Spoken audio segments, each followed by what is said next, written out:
जय भीम। आप देख रहे हैं BCNC न्यूज और मैं हूं देव प्रताप सिंह। हमारे उपराष्ट्रपति महोदय कतर यानी जो खाड़ी देश है उसके दौरे पर हैं, लेकिन वहां पर जो मुद्दा है, जो भारत के खिलाफ मुद्दा है, वो काफ़ी गरमाया हुआ है। हमारे PM की जो फोटो है वो जो सफाई करने वाली जो गाड़ी होती है उसके पीछे उनका चित्र लगाया गया है। तो ये आखिर माहौल क्यों गरमाया, उसकी जब तह में जाते हैं तो अभी कुछ दिन पहले बीजेपी की प्रवक्ता नुपुर शर्मा और नवीन जिंदल ने पैगंबर मोहम्मद साहब पर आपत्तिजनक टिप्पणी की थी।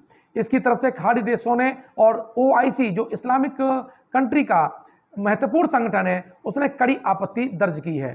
कतर ने, जहां पर हमारे वेंकैया नायडू जी अभी गए हैं, उसने तो इतनी कड़ी आपत्ति दर्ज की कि दूतावास में हमारे राजदूत को बुला करके एक लेटर थमा दिया और ये कहा कि भारत सरकार इस मुद्दे पर माफी मांगे। यानी यहां पर कुछ लोगों की वजह से भारत की जो साख है विदेशों में कम हुई है। मालदीव की संसद में तो भारत के खिलाफ एक प्रस्ताव आया, हालांकि ये प्रस्ताव गिर गया, लेकिन इस तरह से भारत सरकार की जो छवि है 2 या 3 दिन में जिस तरह से उसकी साख को हानि पहुंची है, उसके पीछे यहाँ पर नफरती, धार्मिक रूप से भेदभाव करने वाले लोग और जातिवादी लोग ही जिम्मेदार हैं। अभी जो कतर के अमीर थे, उप अमीर थे, उन्होंने क्या किया, जो वेंकैया नायडू के साथ उनकी जो रात की डिनर पार्टी थी उसको कैंसिल कर दिया है। विपक्षी लोग और कुछ मीडिया साथी कह रहे हैं कि इसके पीछे पैगंबर मोहम्मद साहब पर की गई आपत्तिजनक टिप्पणी है, लेकिन आधिकारिक रूप से यह कहा गया है कि जो उप अमीर हैं वो ऐसे व्यक्ति के संपर्क में आए जो कोरोना पॉजिटिव था, इसलिए यह डिनर कैंसिल किया गया है। हालांकि उन्होंने वेंकैया नायडू के साथ अन्य मीटिंग संपादित की हैं। तो सीधा सीधा इसका जो विपक्षी हैं अर्थ लगा रहे हैं कि इस घटना के पीछे पैगंबर मोहम्मद साहब के खिलाफ की गई आपत्तिजनक टिप्पणी है। बीजेपी ने अपने प्रवक्ता को निलंबित कर दिया है, नवीन जिंदल को भी पार्टी से बाहर कर दिया है और यह बताने की कोशिश की है कि बीजेपी ऐसे लोगों को, ऐसी विचारधारा के लोगों को समर्थन नहीं करती है। लेकिन अगर देखा जाए तो भारत में अभी जो मुसलमान हैं, जो दलित हैं, उनके खिलाफ विगत 3 सालों में ज़्यादा आपत्तिजनक घटनाएं देखने को मिली हैं।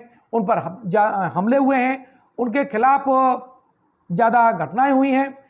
और इस क्रम में अगर देखा जाए तो प्रोफेसर रतन लाल जो कि दिल्ली में प्रोफेसर हैं, और एक रविकांत हैं जो लखनऊ में प्रोफेसर हैं, और उन्होंने थोड़ी जो डिट्टो बात, जो किसी किताब में लिखी हुई बात को एज इट पढ़ दिया था, उसके आधार पर उनके ऊपर धार्मिक भावनाओं को खिलवाड़ करने के लिए FIR दर्ज हो गई थी। लेकिन दोनों दलित थे इसलिए कार्रवाई हो गई। लेकिन यहां पर नुपुर शर्मा और नवीन जिंदल सवर्ण समाज से आते हैं और इनके खिलाफ कोई कार्रवाई नहीं की गई है। इससे भारत सरकार का नजरिया दो तरफा नजर आता है, दोहरा नजर आता है। अगर कोई दलित या मुसलमान धोखे से ऐसे घटना को अंजाम दे दे तो उसके ऊपर कड़ी से कड़ी कार्रवाई होती है। और जब इन्हीं के जो लोग, इन्हीं के विचारधारा के समर्थक जो लोग हैं, जब इस घटना को अंजाम करते हैं तो केवल कागजी खाना पूर्ति होती है, हीला हवाली होती है।